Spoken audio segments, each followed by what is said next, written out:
There used to be a large stage inside, but after everything got shaken up, it seems the very nature of the entire place was altered. The lamps and crystal light that were hanging above have all fallen down, which makes repairs near impossible. Wait, so you mean it's difficult to move around in there? Yes, mainly because of the lights. Do any of you have experience being on stage? Once the stage lights turn on, everyone's attention is focused on you. I can't stand that feeling. Having everyone's attention focused solely on me would just make me feel terrible. Me too! I'm no good at speaking in front of people. And then to have everyone staring at you? Oh, just the thought of it makes me shudder. Sounds like you have some things you haven't been able to let go of yet. Please don't laugh. I'm trying my best to change that, but there are still some things I can't overcome. Like when there's a lot of people around, or when people are staring at me. No, there's nothing funny about that. And you know what? It's not a bad thing to care when other people are looking. That's my opinion anyway. Think about it.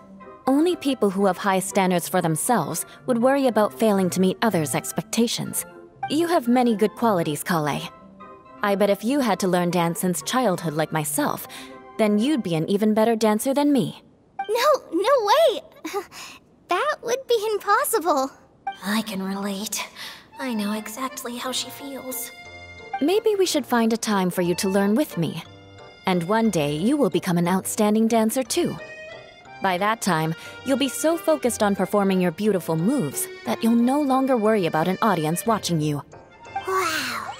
You are so passionate about this that she's practically glowing now. Really? You do that?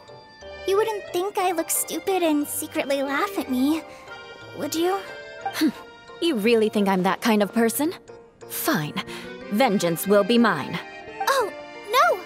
Of course not. Alright, please teach me. Seems there's no need for me to warn you again. Anyway, you just need to open the curtain and you'll be able to see the stage.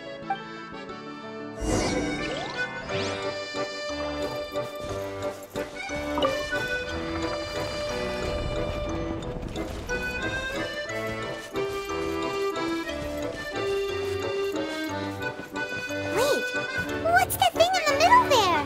That's my crystal light! It's been locked up. Well, let's figure out a way to fix this. Looks like we need to raise the platform underneath the crystal light. If I remember correctly, the stage controls should be somewhere around here.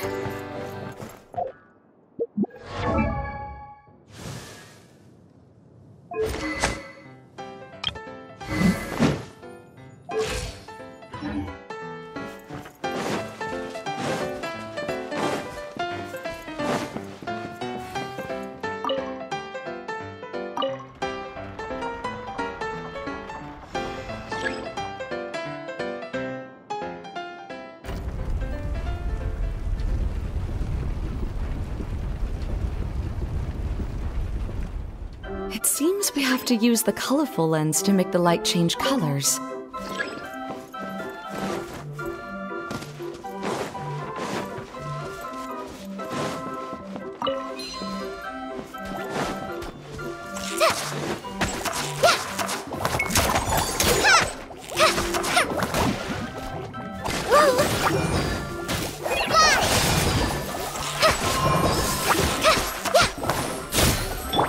Rack and ruin!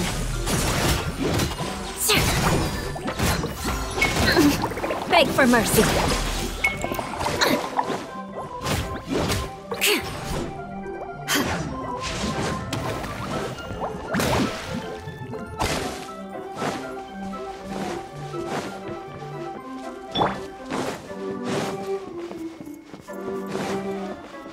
That's one way of shining new light on the problem.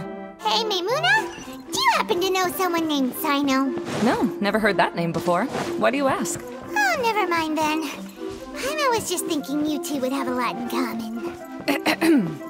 Back to the situation at hand. We should probably head into the passageway that opened now.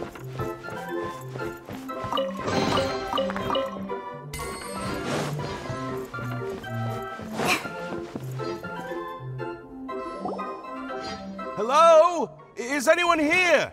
If you can hear me, please help! Lessig Lawrence? Who are you? Who has the audacity to utter... You sure don't look like you're in any condition to be talking like that. Yep. He's a member of the Lawrence clan, all right. Even though he's hanging on by a thread, he still insists on clinging to meaningless etiquette. You? What are you doing here? Huh. Have you come here to mock me, Eula? If you would just think for a moment, it should be pretty obvious why we are here. Yet, now you're intentionally trying to provoke me? Of course, you don't have to accept my help. After all, aristocrats are naturally superior and need no help from others. Yes, thanks for the reminder. I don't need help from the likes of you. I don't think he really means it, Eula. His tone was harsh, but he keeps glancing at you from the corner of his eyes. It's my opinion as the healer that he needs help. Okay. He's been trapped for so long that it seems he's forgotten how to hold a decent conversation. How ridiculous. Let's go. We'll leave the stage to this person who'd rather save face than save his own life. Hey, no, wait! Halt! You cannot just leave me here. We're both of the Lawrence bloodline, after all. Helping me when necessary certainly won't tarnish your prestige. If anything, my embarrassing predicament will be overshadowed by your virtuous deed. We must uphold the prestige and dignity of the family. This is the best reason you could come up with? You think tacking on the word family will be enough to talk me into helping you? You should be ashamed for your careless actions. It's because of you that we all had to come here. Seems everyone in the Lawrence clan is this way. They'll do anything to save face. All right. Looks like it's time for the mascot to step in. Here you go. One for Eula, and one for Lessig. What is this? Candy? Thanks. Oh, the smell. It's just like the aroma I smelled coming from the lens. Yes, that's right. Enjoying something sweet always lightens the mood. Oh, thank you, Miss Mascot. I certainly do feel much better now. So he's willing to thank someone else, but not me. Eula has been worrying about you the past few days and asked me several times regarding how to find you. But now that you two have been reunited, I won't have to keep answering her questions anymore. Oh, I'm so happy. Let me clarify one thing. I don't care what happens to him. If you're going to keep saying nonsense like this, then... Eula will never admit that she actually cares about him. Yeah, you're probably right. If you're going to keep saying nonsense like this, then at least give me another piece of candy. Hmm? Oh, sure. I still have more. Sorry. I admit my mistake. I know I've caused heaps of trouble for all of you. Why couldn't you have just said that earlier? I'm back. Oh? Have you already finished catching up? Why are you all looking at me? Oh, nothing. Don't mind us. All right, then let's clean things up here and keep working our way toward getting the crystal light fixed. There's no need to push yourself in your condition, Lessig. I'll take him and find some place for him to rest. I happen to be a little tired myself. All right. I'll leave my cousin to you then. You'd better rest up and regain your strength before we settle things, Lessig.